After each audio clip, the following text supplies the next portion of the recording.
Playoffs, Charlton and Crystal Palace are both aiming for the Premiership. Both dislike the playoffs, but Wembley beckons for today's winners. Victory there could change their minds. Charlton.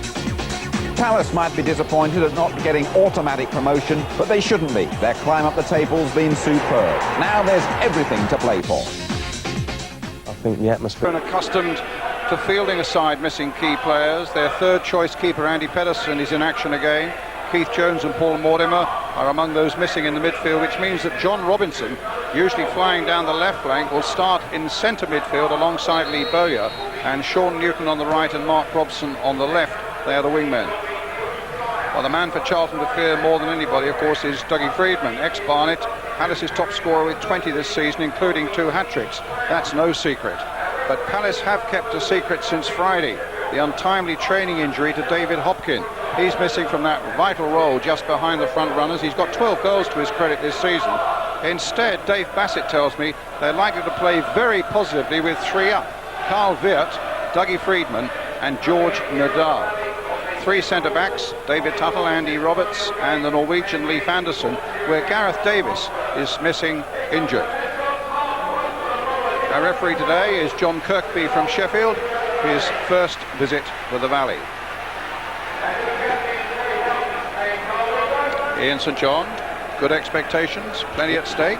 Well, I mean, we've had so many games recently, Brian, where, you know, there was something to play for, and we really had non-events. I'm hoping this one lives up to its billing, because really and truly it's so important for both teams to get a win in this first leg.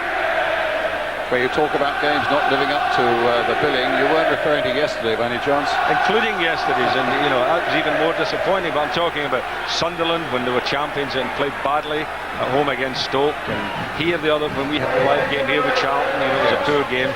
So I'm looking for them to change it round today. Well, it's the first ever London derby in 10 years of playoff games. These 2 South London rivals then, until a couple of years ago, of course, shared the same home at Selhurst Park. Palace today in the change strip of white, Charlton in their customary red. Kenny Brown, who's scored a couple of very valuable goals for Palace since he came on loan from West Ham. Bradley Allen battling for the ball. Here's Bowyer, will have a big impact on the midfield. Palace will know they need to keep him quiet. It's Palace's throw. Or rather, Charlton's throw. Andy Roberts thought it was Palace's throw, and they need to have a word with the referee about it, and the referee needed to have a word with him. Here's Robinson, and now Matt Jackson on loan from... Oh, my goodness, and it's a goal! It's Newton who's put Charlton ahead. It's a mistake in the defence. Leif Andersen, who very nearly put through his own goal, and somehow Martyn kept that out. And it was a simple matter then for Charlton to take a valuable lead through Sean Newton. Well, it was a great ball across, and for a moment you thought, what's an attacker is having a diving header here? And it was a defender. It was the most amazing. That would have been the most amazing own goal you've seen. It was a beauty, wasn't it? He come in there, dived and headed it. Keeper's reaction was terrific, but there was Newton up there just to tap it in. And Charlton were saying for the last 2 or 3 days, offside flag, a free kick. Martyn will get it taken quickly for Palace.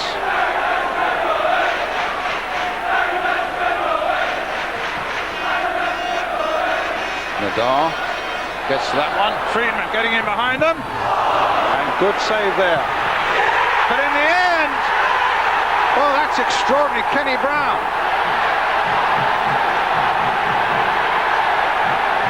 And it's 1-1.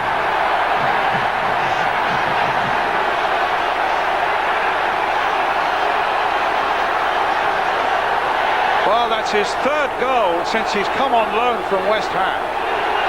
And that probably could be the most valuable of them all. Freedman getting in behind. Petterson just half stops it. Petterson, and Kenny Brown follows up. Well, I was talking to his dad before the game. Big Ken's here, and he'll be delighted, man, that his lads managed to score today. He followed it up brilliantly, didn't he? As the goalkeeper parried it, kept it low, got his toe down, bang. Tuttle gets it away.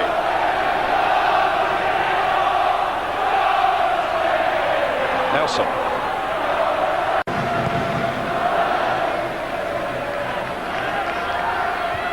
Rufus with a header. Ndah doing it for Freedman. He's got Kenny Brown in there again. Goodness, Freedman again. This is good spell for Crystal Palace. Freedman, stopped by Petterson. Almost identical position, having a shot there, and the goalkeeper parried that one. But that time, no Palace players following up. Again, amazing how much ground there is. You can see Kenny Brown making his run into the middle of the areas in possession there for a moment. He does make those late runs, and that's exactly how he scored his goal. Here's the corner for Crystal Palace. Ndah trying it overhead. And Carl Veart puts it over the line to make it 2-1 Palace. After some extravagant work there by George Ndah. Well, on the cards, wasn't it, that they would get another one? Over it comes. Charlton sort of half got away, but very acrobatic there. And Veart reading the script here, and it was an awkward ball from, you know, to lean down there, get it, dump, bump, thank you. But it was an awkward ball for him, but he took it well. Charlton making another substitution. Mark Robson's coming off.